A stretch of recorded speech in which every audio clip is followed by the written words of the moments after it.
Want to support the show? How about becoming a Route 16 Grind Patreon today for as little as $1 a month? It's not just a contribution, but an investment that goes directly to the show. Help this podcast expand and grow. Check out the show notes for the links to our Patreon page. This week on the Route 16 Grind, in the Outdoor Update, I will discuss the upcoming NC Wildlife Turkey Seminars and the recently released Nantahala-Pisgah Forest Plan draft. In our On Target segment, Instructor One from Ryker USA shares his points on the importance of having a Medkit. In the Rock, Mud, and Dirt, Bryant interviews Bryant from Deadman Off-Road. And then we wrap up the show in typical fashion with a cup of joe. The Route 16 Grind, Episode 14.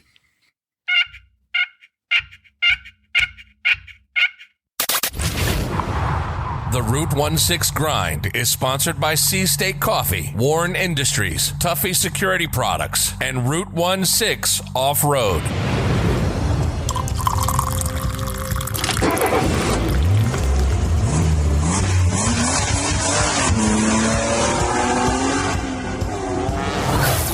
Welcome to the Route 16 Grind, the podcast for outdoor adventurers. Each week, we bring you information related to off-road and outdoor activities. If you wheel, hunt, fish, overland, or are an all-around adventurer, this podcast is for you. Each week, we pour a cup of Sea State coffee and talk about informative topics, the gear, and the training that can help you have a successful outdoor adventure. We have amazing contributors and some great conversation. So, grab your cup and enjoy the show. Here are your hosts, Bryant and Chuck. Chuck, welcome back, brother. What's up, man? Oh, it's been a while, dude. Hey, yeah, we missed a couple shows there, but hey, it had to be. I had some family things that came up and just had to answer those things first. Sorry, guys. But yeah, Chuck, we missed each other for a couple of weeks there. Oh, yeah. Hey, how did that one event you go? You went to the public meeting, right? Oh, yeah, the Sunday hunting public meeting, it was pretty interesting. Not a lot of opposition there at the meeting that I went to. Some of the others was a different story, but no, it was mostly the hunting community. A few bikers were there, or I should say mountain bikers, not like Harley guys. The bearded leather guys. But yeah, no, it went well so far. It looks like the meetings have turned out pretty well. Now everybody's just been writing letters to all the commissioners and whatnot. So yeah, I know that there's been I know I did it. A couple guys I talked to around here, they have gone on and did the survey and stuff. So, you know what? I'm glad to see that. We'll just see what kind of happens there. So we got. You'd be hard. It's just hard for me to imagine that they don't open it up. But like I say, it'll be 2 years before it goes into effect. Whenever they finally make their decision, because it still has to go back through the public comment process once it becomes a proposed rule change. So. The Outdoor Update is brought to you by Tuffy Security Products. Having your vehicle broken into is not a laughing matter. Trust Tuffy Security Products to stop opportunistic thieves. Tuffy is the industry leader in automotive security and provides peace of mind when you walk away from your rig. Durable and easy to install. Tuffy Security Products has adventure-ready consoles, drawers, and lockboxes available for you to organize your rig and secure your gear. Visit TuffyProducts.com and use special offer code GRIND to save 10% on your order. Remember to lock it up. Welcome back to the Outdoor Update, the weekly segment where we provide you with stories, news, and information from the recent goings-ons in the outdoor world. To kick it off this week, I've got a little bit of information that goes out to new hunters and old hunters alike. The North Carolina Wildlife Resources Commission and the National Wild Turkey Federation will be putting on 11 turkey hunting seminars across the state. These are open to anyone who would like to attend. The only stipulation is you do have to go online and register. And these seminars, they're a perfect opportunity for anyone that has been interested in getting into hunting. They're packed full of information, and you'll be able to use this as an opportunity to gather the information and then take it out into the field just a couple weeks later when turkey season opens up. And it's also, even if you've been turkey hunting for a while, you'd also benefit from going to these because you're going to gain some knowledge just from having all of these. I guess there's going to be pros there that are turkey hunting aficionados. You're going to have NC wildlife folks. It's going to be all kind of people there just to pick their brains and get some information from. And I think really turkey hunting is the perfect way for somebody to take up big game hunting, especially in North Carolina, just because the opportunities to hunt turkeys are so abundant. And in my opinion, it doesn't really get much more exciting than turkey hunting, especially on a good day. So if you're taking somebody out who's never hunted before, I think that the turkey hunting's great because you get to talk. You don't have to sit there and really get bored. But when you're in the action, it can be on fire, and it can just make it that much more addictive, whether you get an animal or not. It's one of those deals to where I encourage everybody to try it. I really push new hunters towards turkey hunting. It can make going and sitting in a tree stand all day long and not seeing anything can make you seem like a failure.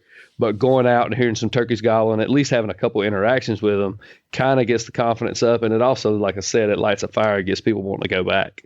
So we've put a link in the show notes to the press release from the NCWRC, and it details all the information about how to sign up, and it gives the schedule and lays out the 11 locations where they're having these. So I highly encourage y'all to click on that and check it out if you're interested and you're in the area and want to go.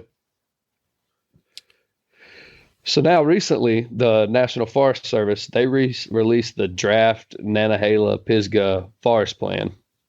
And each national forest across the country has a management plan in place that covers a wide range of management objectives for that particular area. And a lot of times what these plans will do is they divide up the national forest into different management zones and whatnot, just because it can be a unique landscape, or it can have something in it that makes it a little bit more difficult, or maybe it's a high traffic area for people coming in and utilizing the land and whatnot. So it's kind of a diverse management plan that they have to put into place, and they upgrade these every 15 years. And these plans are put into place in order to benefit all users.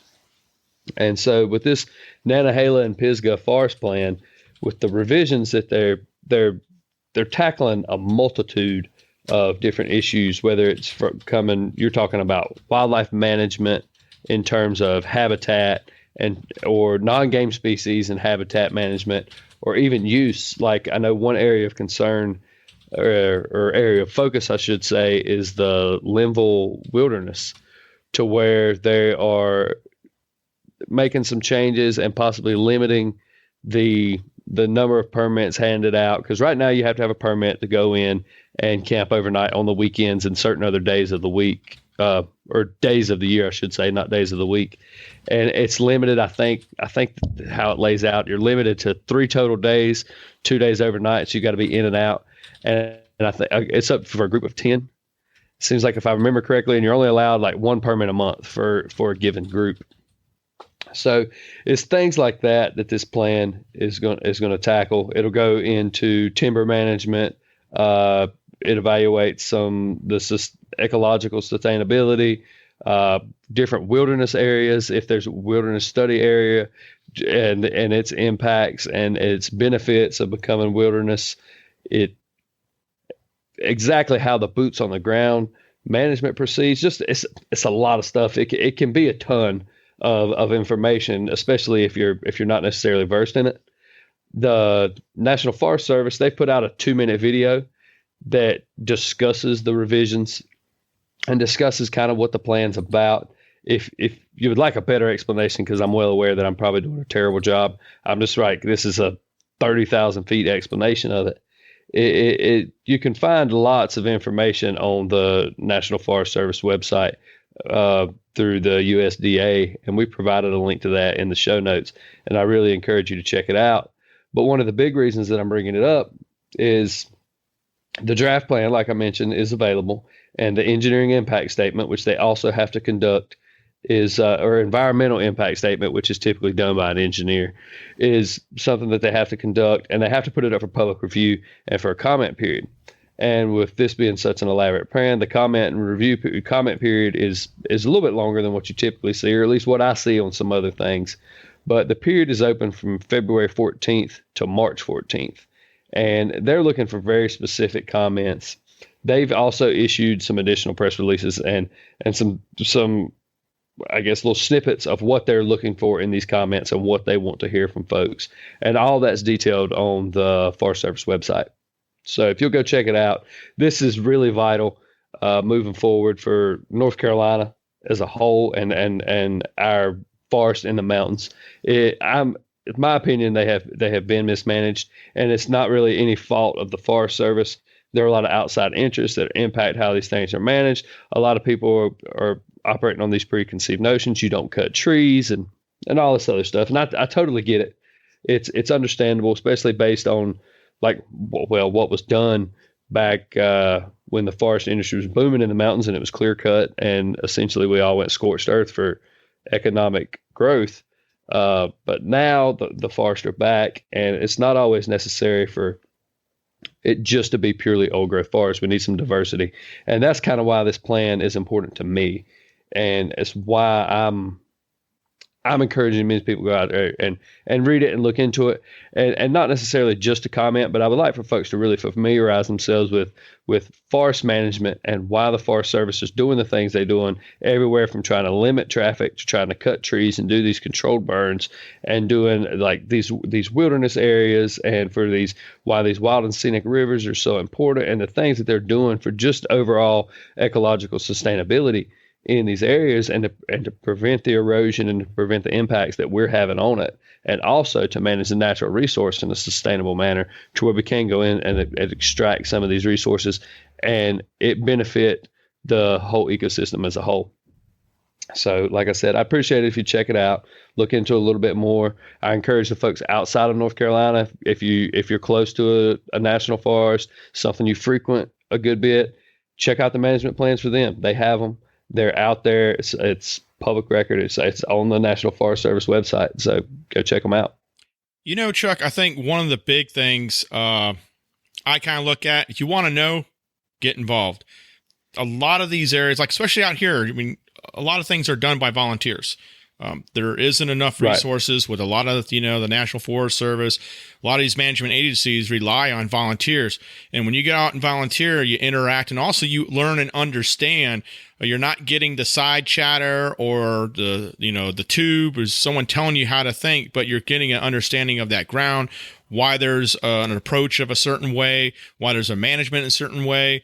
And you're able to kind of grasp the details of it, not just getting the high points on a Facebook post or something. And, yeah. Oh yeah. And I think that's one of the things is people do not get into the details. And I'm kind of looking at that like on a separate project here in my own town, getting people to get involved in like an augmentation group for volunteering for a variety of different things. And everyone has an opinion, but the opinion people don't have any involvement. And you know what? That you can't really be like that. And I think when we're looking at these public property and stuff, get involved, understand it. Don't listen to the noise. Formulate your own opinion, and then on top of it, when you have that opinion, make sure that opinion has a solution, not just noise. And that's the other part is like people complain about a lot, but what are you doing to solve it? I can complain too. Yeah. No, and I think being familiar with something is really the key in the whole thing here. And like with me, this Forest Service plan and everything, it's totally outside of like my realm and kind of my sphere. I'm good friends with a guy that was assisted in the development of this plan, and he was asked about it and stuff. And I understand what's going on in the plan, and I kind of understand the whys and the hows and everything behind it. But like in terms of being versed in trying to tell someone like, oh, this is exactly what should happen and all, it's not in my wheelhouse necessarily. But I understand from the standpoint of like the things that I want to see based on the things that I do know. And like, I want to see increased timber cuts. I want to see better land management. I want to see more animals on the landscape. If it's necessary to limit people from going in and impacting areas, that's the things that I want to see moving forward to where, I mean, in 15 years, when the plan's revised again, maybe it's a maintenance plan and not so much of a what are we doing? Trying to like a savior type deal. Right. Not saying that that's what this is, but just in the long run. And the forest management to me is one of those things from the standpoint of just habitat. When I say forest management, I'm speaking totally outside of this plan. I want to see it managed for habitat. Right. And I want to see it managed for the ecosystem as a whole. And the fact of the matter is, these old growth forests, they're dead zones. I mean, animals aren't living there. Right. They need this diversity. They need the edge habitat. They need the scrub brush. They need the cover. They need everything. And they need, I mean, everything from clear cuts to old growth forest. But realistically, like I said, you going in the old growth forest, you're not seeing a lot of wildlife. There's just not there for them. The canopy's too big. Just no. Typically these trees aren't producing the mast. They're not allowing for any browse underneath. There's no cover for like grouse and things. So that's why it's important to me. And like you said, being involved. I mean, I brought up the mountain goat thing in the Tetons a while back. Mm-hmm. Well, you know, I'm familiar enough to know to make an informed decision and see both sides and tell you what I think about it. But here lately, now that it's proceeding forward, I'm seeing a lot of stuff coming out of the people that are in those areas or in the neighboring states that are raising Cain, and they're furious that they're going in. And I think realistically, for me to truly, I mean, I'm not trying to decide for anybody, but for me to interject like my full blown opinion and try to tell somebody this is the way it needs to be done, well, you got to live there and you got to know. Right. I mean, there are people from Montana that are pissed. They're like, you're shooting these goats. And it's like, how many animals have we exported to your state to help you? And now you're shooting these. Why not send them up here to Montana? And like I explained about that, it's super, and I hate using the word nuance now. My buddies listening to this will understand, but it's one of those deals. It's like there is a lot of nuance to it. And from the standpoint of we need to do this quickly, we need to do it now. The quickest way to do it is run a helicopter up. You know, so those folks out there, they understand a lot more just because they're involved and they're seeing what's going on firsthand. So they're active and they're more knowledgeable. There's no question that they're going to be more knowledgeable about it than I am. I'm just reading articles and seeing stuff online and comparing it to stuff that I've heard about before. Right. And you know, and there's a whole science, and even the people that construct the articles and the science. And I don't know if you listen to the latest MeatEater, so that's where I'm getting it from, but you know, you really do have to dive beyond the articles because they're trying to sway you one way or another. And I like some of the things they brought out with just the different, you know, deer and the environments that they're in, and how people are trying to sway one way or another, not really putting all the facts together. And that's the other part of it. And yeah, it's something you need to dive into and educate yourself in. And I think too is open yourself up to, if you're opposing if there's an argument opposing your thought, that you're at least listening to it and digesting it to help you kind of understand. I think that's one of the other parts too. Oh yeah, no, that's a really good point. I haven't listened to that whole MeatEater yet. I started it on the way home, but yeah, articles in the traditional sense of the word article, they do tend to be biased. People are writing them from their perspective and their opinion. It's obviously not intentional, but you can't write stuff. Sometimes it is because it's about funding. Yeah. Sometimes it is. It is. You're right, but I'm trying to give benefit of the doubt too. Yeah. To a lot of people, but someone responsible writing an article. I mean, when you're writing an article, I guess if it's an opinion piece, of course, like it's got this big spin on it. But yeah, I think it's really important to kind of look into the information source. That's really where you get that, just the information you get down to the brass tacks. So right. I'm just going to leave with this one bit. There's one good part in there I loved. He's the gentleman. I think he's from Arizona. He's heavily involved. He's like a game I'm saying it wrong. A ranger, a biologist down there, and he's like, yeah, archaeology is a fake science or something. It's really good. Yeah. It's really good. It's definitely interesting. Yeah, I'm not going to ruin it for you. Hey, I'll put that episode in our show notes, but you should listen to it. It is really a lot of great knowledge on deer and history and all sorts of stuff. They get in the weeds of a lot of things, but check it out. Oh, yeah, no, I'm looking forward to finishing that one up. We appreciate your posts and feedback. One of the best ways to help out the show is post a 5-star review with your feedback on Stitcher and Apple Podcasts. This helps us grow the Route 16 Grind audience, and we also get a chance to hear from you. So if you love the show, please consider leaving us a 5-star rating on Stitcher and Apple Podcasts today. On target. What's up, everybody? This is Ron Holmes with Ryker USA coming to you with your weekly practical tactical update on the Route 16 grind. And I wanted to talk about one of the most important things that is too often overlooked in almost every single area of life, and that is a medical kit. And I'm not talking about the medical kit that you can pick up at the grocery store, or you found this awesome backpack full of Band-Aids and ace bandages for $30 on Amazon. That's not what I'm talking about. I'm talking about making an investment in your health and well-being and safety, and that extends to everyone in your life.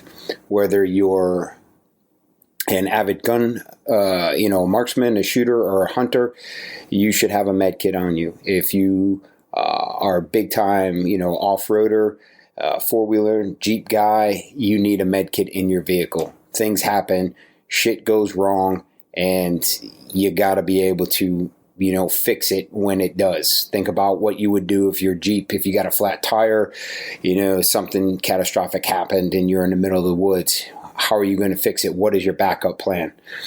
Medical equipment is overlooked too often. If you wear a suit and you carry a briefcase to work every day, you should have an IFAK, an individual first aid kit in there. It's that simple. The medical training is something that I can't stress enough. Now, it's not just about going out and buying the high quality, medical bag and saying, oh yeah, I got a med kit, and leaving it in your truck. And the first time you go to open it is when you actually need it. You have failed. You have failed to prepare. You need to also, along with purchasing a higher end medical kit, you need to purchase and invest in training on how to use it. A femoral bleeder, your femoral artery in your leg, you have 90 seconds. You have 90 seconds to apply direct pressure and stop the bleeding before you lose the patient or lose yourself. So think about these things and think about all the other things that can go wrong, getting you up to that point. If you were to come across somebody, out in the woods that had rolled their vehicle over and they were unconscious, what's the first thing you would do besides try to call 911? How would you assess this patient? So all these things go hand in hand with the med kit and medical training, just like how you practice with marksmanship, just like how you practice a martial art or boxing, or archery, or even, off-roading. You've got to make the investment in yourself and in your family into good medical equipment. I recommend North American Rescue. It's all I use. It's all I've used since I was in the Marines, when I worked when I was a government contractor, and to this day forward. We don't go anywhere without multiple med kits. Both of our vehicles have a beefed up med kit in there, enough to take care of 6 people. And my backpack, my everyday carry, my laptop backpack has 2 IFAKs broken down inside of it. So that goes with me through the airport and everywhere. Because I never want to be in a position where I can't help myself, help my family, or help a stranger in the event of something catastrophic. So again, it's not just about buying the equipment. I'll tell you this too, is if you go to Amazon and you find the Cat 3 tourniquet on Amazon, it's not North American Rescue, even though it might say it is. It's from China and it is not warranted. If you want the legit stuff, go to North American Rescue site and pick up the life-saving materials that you're going to need. Now, the cool thing about this is you don't have to, go all in at once and buy the $800 amphibious trauma kit, which would be awesome for any vehicle. What you can do is start with an IFAK, start with a bleed kit, have them in your house, have them in your car, and then you can build on it and piece it together. So the expense is spread out over time. Also, keep in mind some of the items in there do expire. And I would also suggest that when you get it, especially with the tourniquets, take them out of the plastic. Medical equipment should be the first thing you pack in your vehicle. It should be the first thing you pack in your everyday carry bag. It should be at the forefront of your mind in everything you do. going for a walk, going for a hike, going on a road trip. You need to have this frame of mind, or this mindset of survival and the ability to assist and keep people alive until a higher medical authority arrives. So again, get a good med kit, get great training, be prepared, have a plan, and be willing to do something for somebody else with not wanting anything in return. Okay, guys, Ron with Ryker USA, and that's your practical tactical tip for the week. See you next week. Route 16 to grind. The Red Warren badge says you're equipped to handle anything, ready to conquer any challenge that may come your way. That badge has stood for off-road excellence for more than 70 years. During that time, we haven't stopped innovating or striving for perfection. Be ready. Be prepared. Go Warren.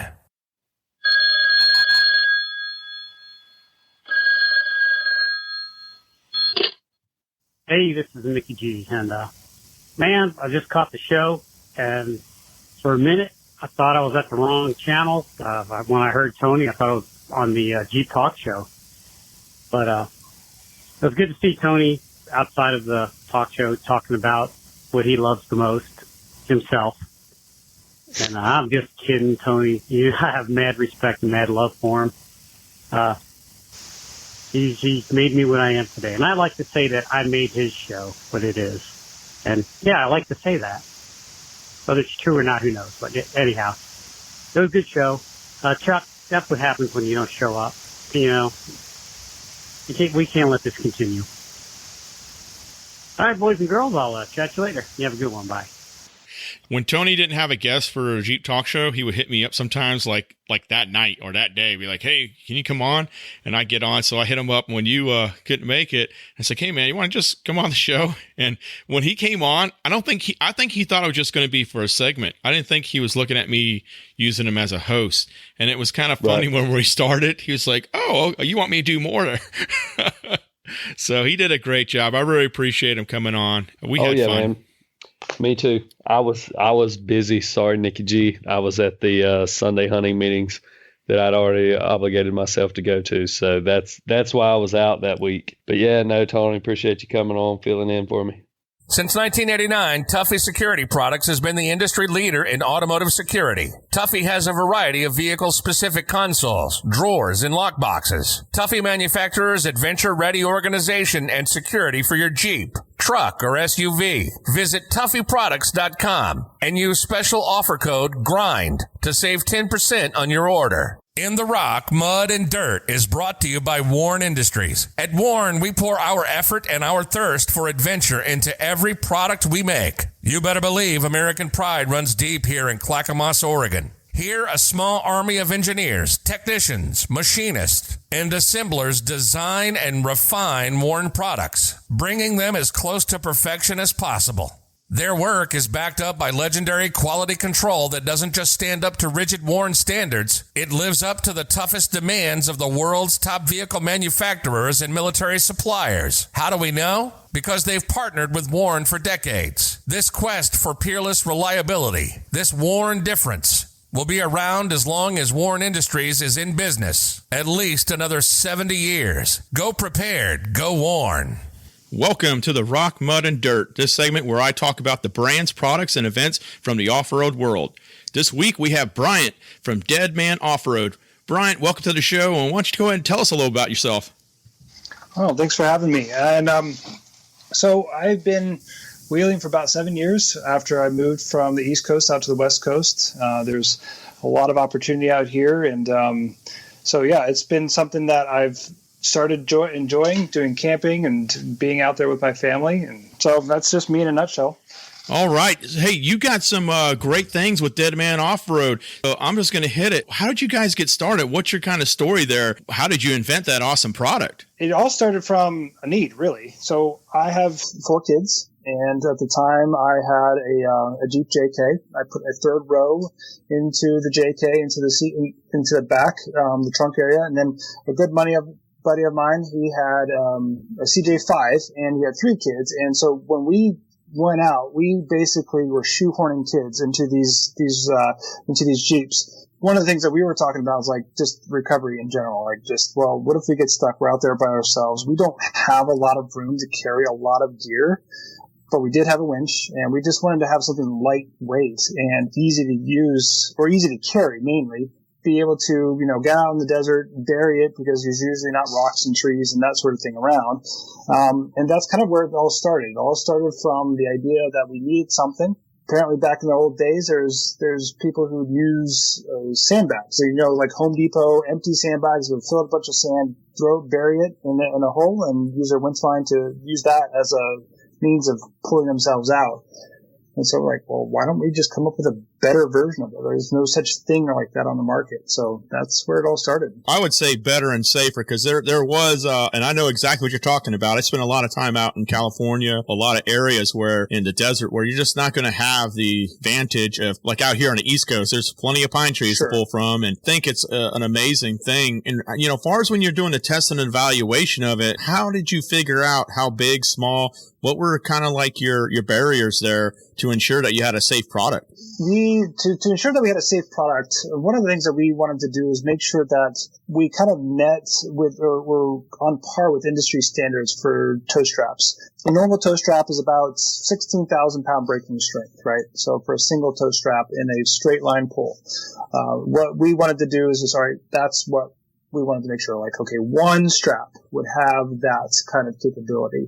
But then as you add our product up, if you look at our product and you see on the website, we have a breaking strength of over 66,000 pounds in the typical configuration that you're going to use it for.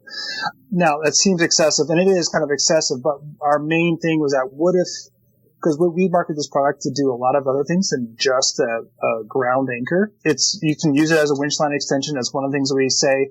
And we were like, okay, if somebody were to grab just one of our straps, we wanted to make sure that it's on par with everything else. We didn't want to have that to be a breaking strength of 6,000 pounds and be something that's kind of dangerously weak. We wanted to make sure that it was safe to use at the very minimally, just a single strap. And from there, just kind of compounded up.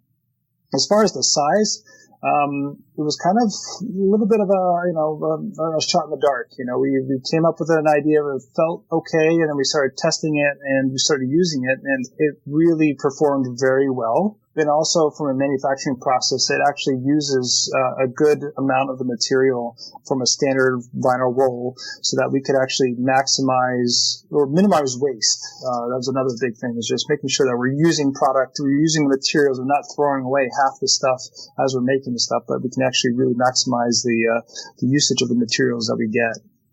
That's a great approach. I like that. And it's probably cost efficient as well when you look at it from a manufacturing point of view too. Yep. Now, as far as the Deadman body bag, how would somebody employ that so our listeners can understand what you created?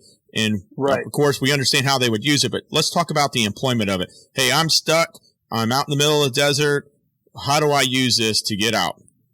So the way we like to talk about the Deadman is that it is your anchor point, right? And so one of the unique things about the Deadman is that you can bury it. So, but it has a lot of other uses, right? You can use it as a tree saver. You can use it as a safe way to wrap around a rock. And so I think that's what strikes most people, is that like you can bury it in the desert, but it has so many more uses just beyond just burying the desert. So let's talk about that.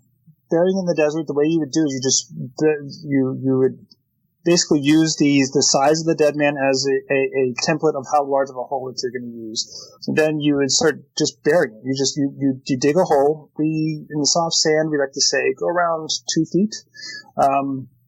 If it's harder, like if you're doing like a hard pack, or if it's something that's a denser material than sand, then you don't have to go quite as deep. You can go like 14 inches or 18 inches or something that feels good, because the harder the soil, the harder the ground you're putting it in, the more holding power it's going to have. With sand being soft, you can go easily get down 2 feet. You bury it, you keep the straps outside the hole, And then once you have it fully buried, you bring everything together. We have little labels on the side of the straps that kind of show you how to bring it all together. We provide a nice little pamphlet that helps you can read through and just kind of understand how, like, you bring the arms and the legs together and kind of bind them together with these shackles. And that's your anchor point. Now you have a solid anchor point in the ground. And what that affords you is flexibility. And so you might have a tree that you could grab, but it could be in an awkward position, right? Like it's if you end up grabbing it and pulling yourself, you actually might potentially put yourself in a more dangerous situation. And so this gives you the ability to, like, okay, I have the tree, but the tree is going to make it not work that well. So you can move your pull, where your anchor point is, to pretty much anywhere, because you're not limited to having to grab a solid tree or a rock. Grab the ground if you need to. The first time I saw your product was when it was wrapped around a rock, and I was like, what the heck is that? Right. I compared it to something like, it looked like a slingshot with 4 arms, essentially, instead of like 2. That's right. And you just see this thing that just wraps, I love the face too. The logo's awesome. So you just see this, this face there, and you're like, oh man, that's pretty cool. And at first I thought it was, somebody just did some artistic filtering or whatever on a picture. And I was like, wow, that's cool. And I started researching your product, and this was a couple years ago, and I just been truly amazed by it. And so far as like any great stories, successes that you've had that, your customers have shared with you on this. Let's see. There's actually been a few, and it was funny. There's been plenty of people who are just like, I could have totally used your product the other weekend, or like, they actually come up to us at the shows and they say like, oh man, I really needed this, and for whatever reason. But there was one guy who was telling me that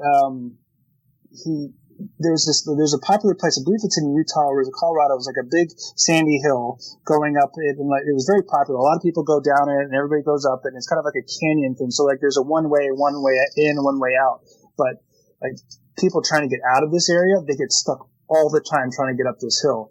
And he ended up burying it, using it for himself. But then like there's a whole train of people behind him. Like he just ended up using the same anchor point over and over again. I'm like, that's pretty rad that like this guy was able to share it with a whole bunch of other people. That is really cool to have kind of something like that. And on top of it, it's something recoverable. So when you talk about the tread lightly thing, hey, you know what? We're burying, we'll use it, we'll recover it, and we'll put the sand back, and then we'll move on. And you don't just make that one Deadman, the anchor point. You also get like the whole package, like with your soft shackles and the dead loop as well. Let's talk about those. Sure. Well, soft shackles, they've been around for a little while. And what we like about the soft shackles is there's twofold. First, it's less metal in your recovery system. So if anything were to break, it's just less heavyweight stuff flying around. So it just makes things a little bit safer. But it also works really well with the Deadman because you're bringing a lot of material together when you're grabbing the loops. You can work it with a normal shackle or normal hard shackle, but it's so much easier just to bring everything together with the soft shackle. So that was a big thing we wanted to really push, was both the safety factor that a soft shackle will give you. It's just as strong, and if you're not familiar with soft shackles, they have, ours has a 30,000 pound breaking strength, and that is not unusual for the soft shackle market. Like this rope, this Dyneema rope is extremely strong, and it's surprisingly light. It floats. It's half a pound. It's such a lightweight thing. It's super easy to use and soft on your hands, but it's very, very effective, very strong. The dead loop is taking the same material, and we just kind of the Dyneema, and we just made it one big continuous loop. What you can do with that is that you can use it kind of like a shorty strap, where you can just put around something like a slider. For instance, if you are having to, your back end of your truck is sliding out over a berm or some sort of thing where you don't want to pull straight in or out, you can use this to grab it around a slider, and you can pull yourself sideways with that. If you have to help a buddy out who doesn't have any good recovery points, you could use something like this dead loop to get up underneath into the frame of their vehicle, and use that as a means of grabbing onto their vehicle to help recover them. I'm just going to be straight up with you. So for years, I have been in my Jeep, and even before then, I carried around a static double looped rope that you would use for climbing and stuff. I would use that a lot for what you're talking about, because sport cars, the low to the ground, trying to recover one of those vehicles it's a bear. You actually have to get under the panel, the spoiler, find the frame. And this is perfect for that. I was using that. So you're just one up ahead of me and made that. So that's a great idea. Really, I was like, oh man. And the cool thing about your soft shackles is you also have the rash guards on them as well. Not all soft shackles do that, and you have some. They're really heavy duty. You guys make them really well. Thank you. I've used some other ones built a little bit more modestly, but I can see that these are going to be a lot more enduring, and they're not going to break down as much because of the rash guard, the way that you have it. I mean, it's really well done. You brought up a good point when you were mentioning about metal things flying around. Most of this, is there any metal up on the Deadman? No. That was another goal of ours, is that we just wanted no metal in the system at all. And so the only metal thing at this point, if you have a synthetic winch line, is just your hook, your connection point at the end of the winch line. That right there is pretty awesome. A lot of safety built in this. You guys really took it. Spent a lot of detail in thinking about this and the safety factor, because I think anytime you winch, there's things to be concerned about, and safety has to be one of them. Given that this thing is going to be an anchor point, you're building a lot of tension. Yes, that is awesome. That is really cool. You're right though. Like with the tension, like there's potentially 5,000-6,000 pounds of tension, if not more, going on in that rope. They're built to take that, but it is a lot. and it's a lot of stored up energy. Fortunately, with synthetic ropes and with the way our stuff is made out of polyester, all the Dyneema, they don't store kinetic energy like a metal object would, or a metal winch line. Right. Those steel winch lines, they can stretch, and man, when they go, and they can seriously take people out. Ronnie Dahl, a YouTuber, he did a great series on just the catastrophic effects of a broken steel winch line, and it's kind of scarily devastating what happens. So certainly check that out if you're interested to see what happens if a normal winch line will let go. Yeah, it's not pretty. It's extremely dangerous, and you probably do need to see it to really get the full respect of it. And I agree with that. As far as Deadman Off-Road vision, what you guys? What's the next step for you guys? So right now, I think we wanted to really keep pushing the Deadman as a whole, because it is something that there's a lot of utility to it. And I think a lot of people, one thing we're trying to just get people to understand is that we're more than just a ground anchor. Like it's an anchor point. Everybody needs an anchor point if you're going to be doing self-recovery.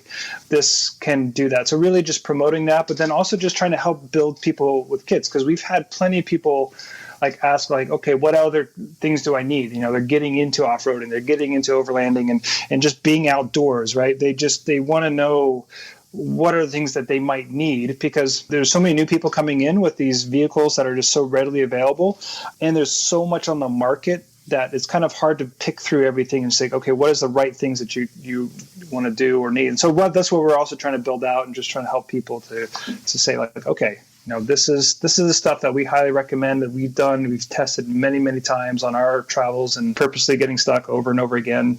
So that's our vision for Deadman, is just to kind of help be a source of learning about recovery and providing the tools for the recovery. You kind of hit on it, and I want to kind of elaborate. You absolutely can customize your purchase. You go to deadmanoffroad.com. You can look at their products. If you're one of those guys hey, I kind of need everything.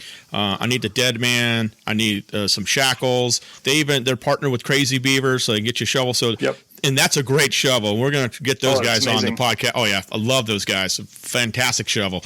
You can actually build a no-kidding recovery kit for you, and you can get it at one place, and you can count on it, and you're only dealing with one manufacturer, if you will. So that I like the fact that you do the customize. Hey, you know what? I might have my own soft shackles, but I need this. Exactly. So you can grow it or limit it to the actual needs that you have. And far as when you talked about storage space, I think this is something overlanders, if you're one of those people that literally goes off the grid, this fits probably into something you may want to look at having. As far as space that it occupies and weight, what is that?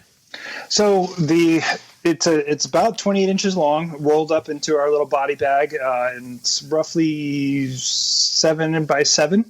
And that holds a Deadman. It'll hold several soft shackles. It'll hold a dead loop. It'll hold gloves. So a lot of like the basic recoveries that you might run into, this bag can hold everything for that. So one thing we like to promote is that the fact that you can strap this bag anywhere. You can put it on your roll cage, on your roof rack if you need to, but it's good to have it or you can put it under a seat, but it gives you the ability to put it in an accessible place, because no recovery is ever a mundane thing. It's never a like, oh, ho hum, this is somebody got stuck. Sometimes it's like that, thankfully, but other times like it's kind of a highly intense situation where you might be on a mountain pass and like you start to slide off and you got a tire hanging out over a couple hundred feet. Serious pucker factor. Like you want to be able to get out there and safely arrest any further movements, and to have quick access to your recovery gear is pretty important in those situations. So it's never something that you really want to fully bury. Now, we recommend there's no recovery is unique, right? Or all recoveries are unique. There's no such thing as a standard recovery. So having the tools on hand to be able to help in any situation is really important, but it's always good to have something that is easily accessible and you can quickly get in there just to help stabilize a precarious situation. And then you can have more recovery gear. Maybe that's something that's a bit more buried, but you have the time to be able to relax into like, okay, everything is safe. We're all safe. Now let's think this through and how do we get out of this situation? Yeah, having the ability to have multiple options, big one. And while you're discussing that, my mind was kind of running, and I'm thinking, if I ran one of these companies that did these technical recoveries where you're looking at 2 to 3 different points, I absolutely would probably want to have a couple of these with me to give me more options, because a lot of times with those recoveries, your trees aren't in the right place, the rocks aren't in the right place. Should I do this? Am I tying down to another vehicle and anchor that down? Having this, it just opens up your options, I believe, especially when you're looking at inclines, declines. This here absolutely gives you some great opportunity to look through the problem and feel that, hey, I can make something a little bit more safer because you have the option to do so. This is an amazing product. I love it. So I really appreciate you making it. Thank you. No, it's kind of fun. It's one of those.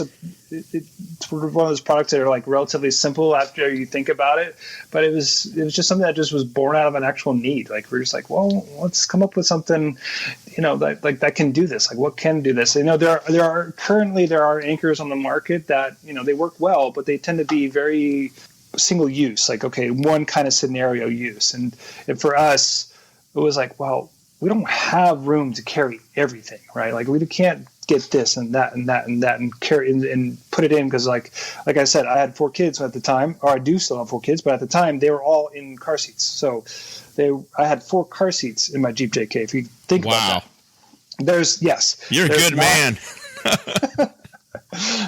and I shoehorned my 100-pound lab in there as well. So it was very full, and so that was one of the key things, and it kind of lends itself well over to the overlanding community as well, because they're carrying so much stuff to help sustain themselves out for long periods of time in the wilderness. Having something that's versatile, that would be able to just adapt to the situation you need, is pretty key.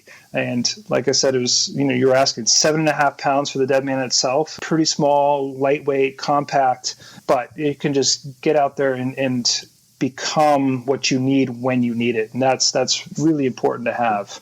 Moving that 7.5 pounds, having that ability is much better than making that feel expedient, using your spare tire. You've seen some of those things that people have done, which, if in a real need, you possibly can do that. But they work. We've done it. Man, 7.5 pounds. All right. and your hardest effort is actually digging in, hey, I'm all about that. So, hey, Bryant, if people want to find you, where would they go to, and how they reach you, and where can they purchase this awesome product? The best place is deadmanoffroad.com. Super easy to remember, and we have everything there. We have a lot of information there as well. You can, as you look around the website, we talk about capacities, talk about how to bury it, and what kind of depths to bury it, because that's always a common question, like how deep do I need to go? It always varies. One thing I will say is that if you're burying it and you're not sure, just go a little bit deeper. I'll quickly touch on this, that one of the things that we found when burying it in the sand, 6 inches deeper makes a lot of difference. We talk about this on our website, where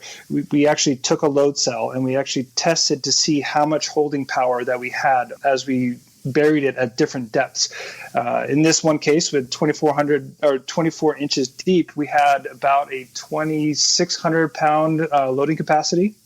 We buried it to 30 inches. We've got up to 4,300 pounds loading capacity. This is before it actually pulled itself out. So 6 inches almost doubled your holding power. Like, that's not a lot of additional. So you don't have to think about burying it several more feet in order to get the holding power you need. And then to put all that into context, when we were doing this test, we had a Toyota Tacoma fully on its belly, right? All four wheels were just spinning. It took 1,800 pounds to recover him. So it's not like you need to you don't need to bury it so that you can hold the entire load of the vehicle, a 5,000 pound truck or 6,000 pound, or however much your vehicle weighs. You don't need that entire amount in order to recover. A lot of times it's actually much less. So it's something to think about, because a lot of people ask those questions, and Yeah, I'm all about to go big, though. I'm with you. Yeah, go big. Go just dig a little bit deeper to go for beast mode. Deadmanoffroad.com is the best place to go look for us. We have an Instagram page, which is Deadman_Offroad. And we have a lot of pictures there. A lot of we talk about different things as well. So we got a lot of some instructional things on there as well. Well, hey, Bryant, thank you so much for joining us. Appreciate it. We'll put the information in the show notes, and y'all go check out deadmanoffroad.com. Thank you very much. Want to be on the show? Maybe share with us some interesting hunting, fishing, overlanding, wheeling, or adventuring news? Then give us a call at the Route 16 Grind hotline at 919-694-3356, and maybe you will be on our next show. The Cup of Joe segment is brought to you by Seastate Coffee. Have you ever actually drank good coffee? Stop wasting your money on old, stale coffee from the store and make the switch to Seastate Coffee. Seastate Coffee is a United States Marine Corps veteran-owned and operated roastery, selling premium coffee that's roasted on order and delivered fresh to you. Order your coffee today at www.seastatecoffee.com. We're getting good at this, man. We're getting good. Yeah, even after a 2-week layoff. I know, it's crazy. You know what? I think that's what I love about this show too, is there's a realistic approach of, hey, if we can't make it this week, we will. And I think our listeners understand that. We have lives and we enjoy doing this. I think the big thing too is, you're out there and not just representing you, but representing all hunters when you go to those public forums. For me, unfortunately, I couldn't make it last week because, just life happened. We're glad to be back this week. I'm so glad we got to started by talking turkey, man. Oh yeah, man. It's about that time. I've got a little bit more fishing to do between now and then, but it'll be here before I know it. You know it. The Roanoke River Management Area is opening to striped bass on March 1st to April 30th.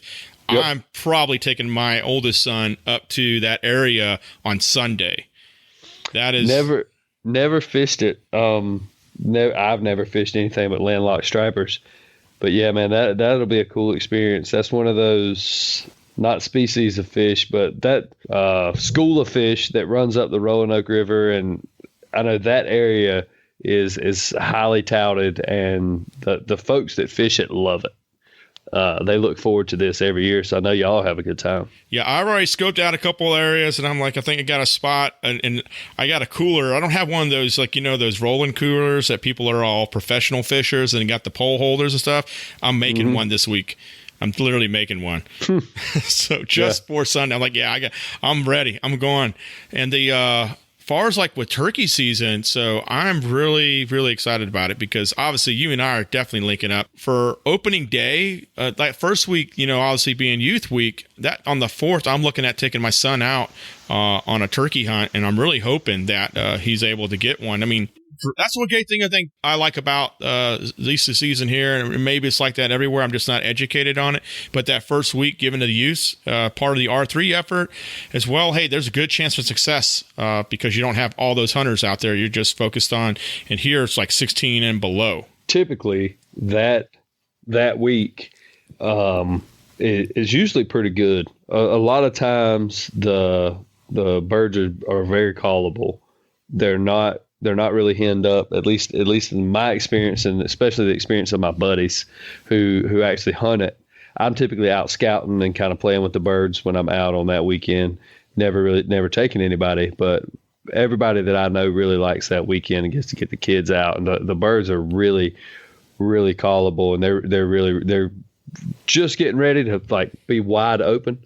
The hens don't appear to be quite as receptive, so it really is a good time to get out, especially you get out with a kid. They're going to get their opportunities. Like you said, there's no pressure in the woods. There's no adults out there. It's just the kids. And it really is.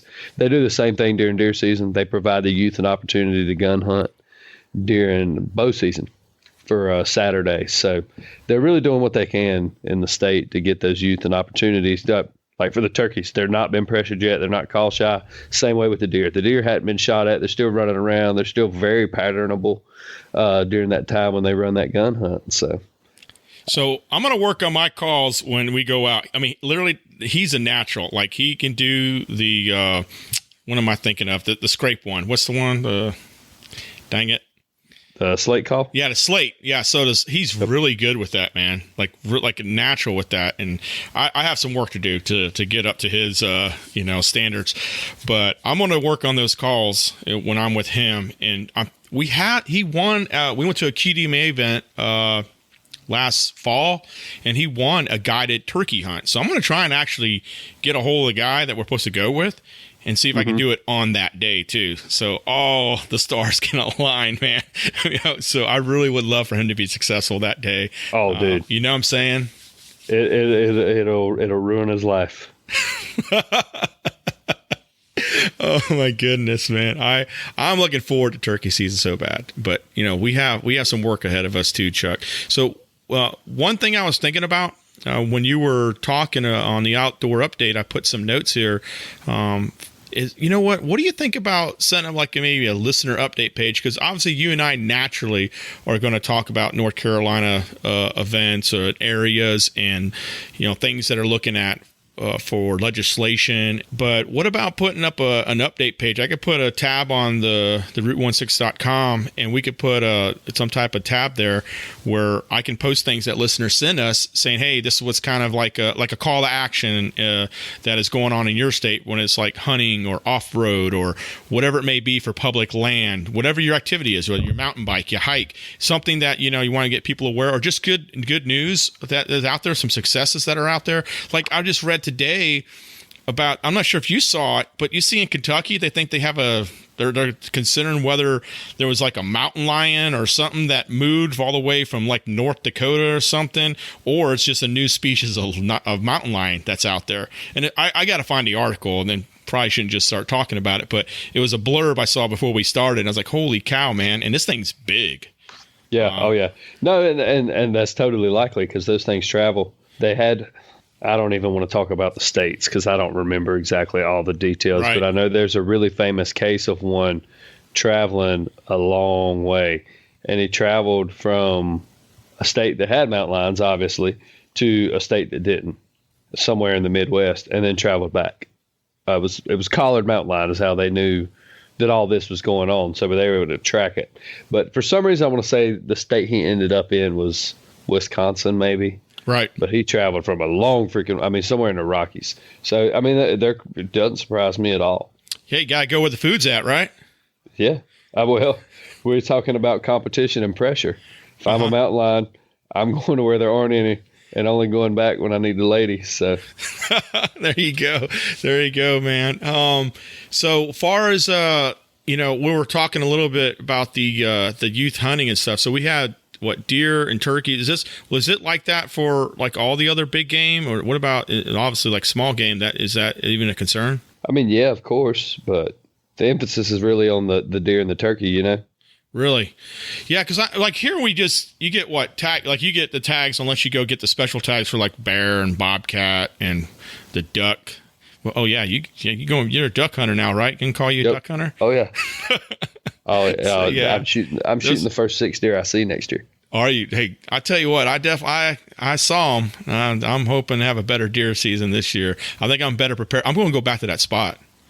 That one, going in, I saw one. Going out, I saw one. And there were two different deer. They're two different bucks. They weren't the same one. I'm absolutely going back to that spot, man. Absolutely. Yeah. I'm going to be better prepared. I'm going to have the right setup when I walk in there too. I'm not taking that 308. I'm going to come with a different setup. I'm going to be ready. I'm absolutely going to be ready next time, man. But I will definitely go out to, because I'm close to Fort Bragg, and I'm licensed to actually go out and hunt on Fort Bragg. I'm going to start probably doing some walk out there for turkey. There's a few areas out there, and I have a friend of mine that I work with. He has one area. He hasn't really shared it with me yet, but I'm kind of like, yeah, man, if you ever want to go out and walk that ground, I'm more than happy to go with you. We'll see what happens. Yeah. Yep. Yeah, we'll see what happens. No, man, that's always looking for opportunities to get out, scout, find some stuff. Well, hey, man, let's just call it the show there. I think we can probably talk about turkey. This is going to turn into a turkey show pretty soon. So, you know what? I'm telling you right now, guys, wait till the season starts here. And if we're successful, it's the rest of the year. That's all we're going to talk about. Hey, remember when we got that turkey? That's all we're going to talk about. Oh, yeah. So, hey, y'all, thank you so much for joining us. Remember, if you have an idea or maybe you'd like to contribute to one of our segments, all you have to do is go to route16.com and select contact and let us know your idea. That's route16, ROOTONESIX.com and select contact. Thanks for listening to the Route 16 Grind. We want to thank our amazing sponsors, Warren Industries, Tuffy Security Products, Sea State Coffee, and Route 16 Off-Road for their support. Follow us on Instagram, Facebook, Twitter, Pinterest, and more. Just look for Route 16. That's ROOTONESIX. Or just go to route16.com. Until next week, plan smart, be safe, and as always, be prepared. I'm good, officer. I'm just burying a dead man. Yeah!